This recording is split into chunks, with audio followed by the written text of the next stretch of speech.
Hello everyone, today I will show you how to make Spotify white, and here's how it's done.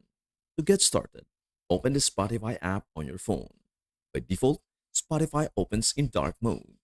To switch Spotify to white or light mode, swipe down from the top of your screen to open the control center on your phone. Tap on the dark mode toggle, usually represented by a moon or sun icon.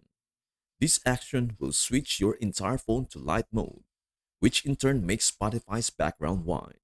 You can check various pages in the Spotify app to see the white background now applied. This feature allows you to toggle between dark and light modes based on your preference.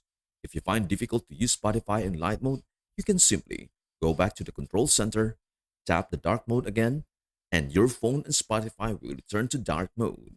By following these simple steps, you can easily make Spotify white or switch back to dark mode anytime. And that is everything you need to know about how to make Spotify white.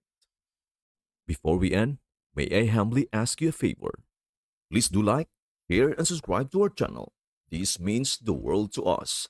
Thank you so much for watching. We hope to see you in our next video.